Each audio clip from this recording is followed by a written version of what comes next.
PRP and PRF are very exciting. They're all totally you, right? They're all coming Yep. from Yes, you.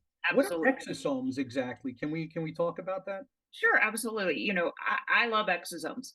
And I think uh, for a lack of just not the public knowing, and maybe not even us all in the medical world getting it out to everyone, exosomes are extraordinary and amazing. I don't think people understand them. I think people think an exosome is a stem cell and a stem cell is PRP and PRF.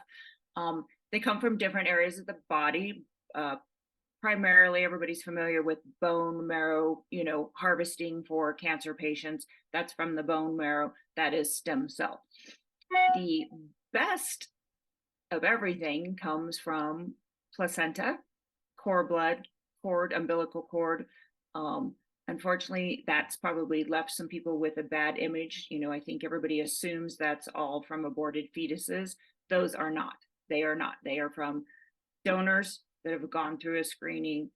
They're from C-sections. They're from live births. That is where we primarily are getting our exosomes from.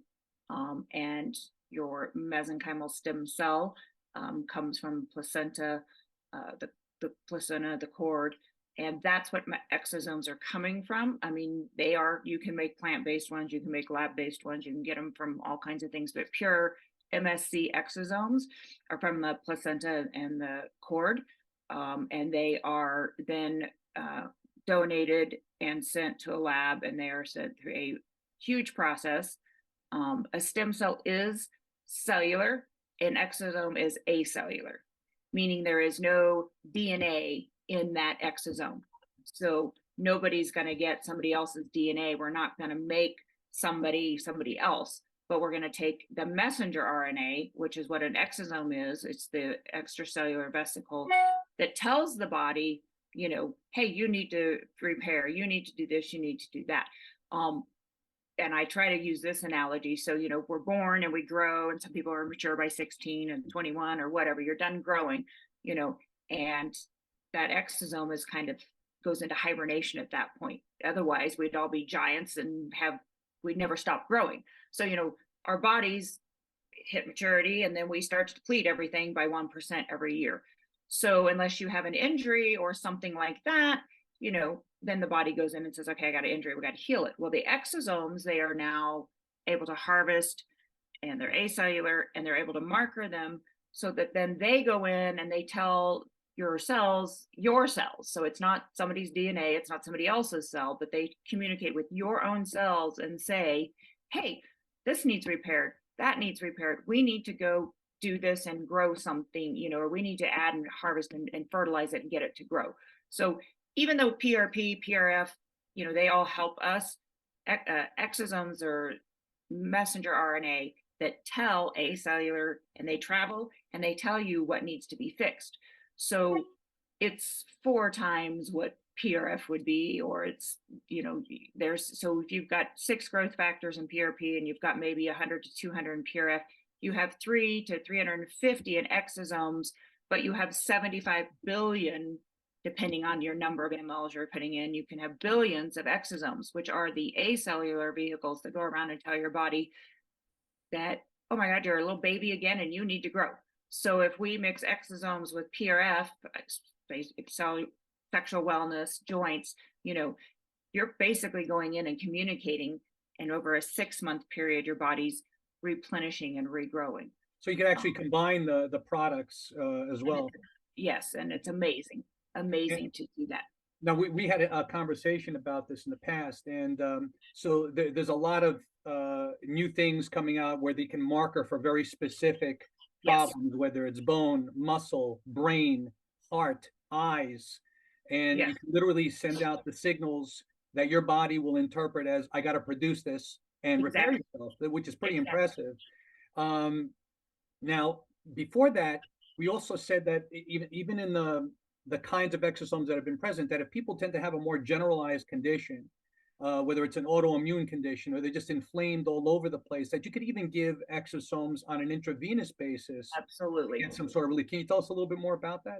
Absolutely. Mm-hmm. So again, so The other thing is, exosomes are acellular, they do cross the blood-brain barrier, which Mhm. is how neurologically and stuff. So if you give them IV, and I mean, there's certain exosomes again for IV versus hair growth or, joints, aesthetically skin, rejuvenation, that type of thing.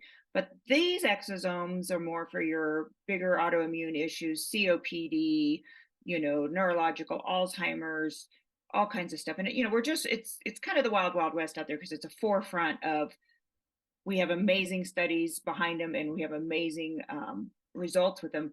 And I think it's just going to get better and better and better as we understand them more and more and more. But the IV exosomes go and they go through the first pass effect, so they don't have to be digested. That way they don't have to be absorbed, and they immediately to the bloodstream, go to the brain, and then they're little messengers. Each one's got a different little marker on it, and it goes and tells the right thing, like, oh, you need more oxygen, we need to repair this lung, we need to do that. So it takes it back and gets it, like it was very young, infantile, stage, and tells it to, go in and fix and help. Right. So Um, that's pretty fun.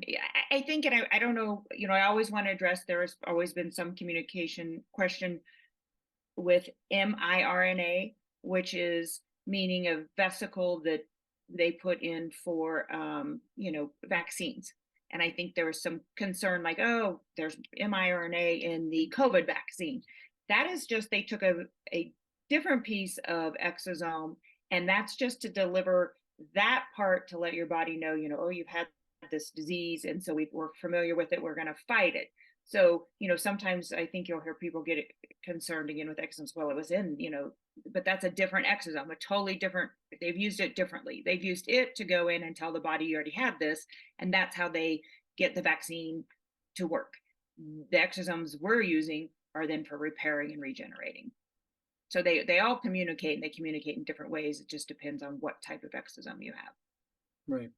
And so, and the other thing to know out there is that there's going to be a whole new wave of prescription medications coming out. We're already seeing it from a cholesterol perspective. They've already introduced an miRNA to Yes. try to impact how you're producing cholesterol. You're taking an injection, and then, well, once or twice a year, and that's going to shut down your ability to produce a product that we've been told is bad, but in reality, your body needs it. Needs it. so, Exactly. so no matter Exactly. how bad LDL might be, the reality is your body uses it to transport fat soluble vitamins throughout your whole Yep. body. Yep. So is it truly a good thing to do? Whereas we're talking about something that's making when it comes to exosomes, we're talking about something that's making your body behave younger. I mean, true anti-aging kind of Exactly. stuff is what we're talking about here. So Exactly. now that we sort of separate, and obviously the next stage is going to be going for stem cell therapy, Right. which is not something that's feasible and could be very expensive. Even harvesting your own stem cells can be a pretty Exactly. difficult process. Exactly. But that's definitely part of what can be discussed in this kind of a realm. But again, I wanted to focus a little bit more on what we could do for ourselves. So now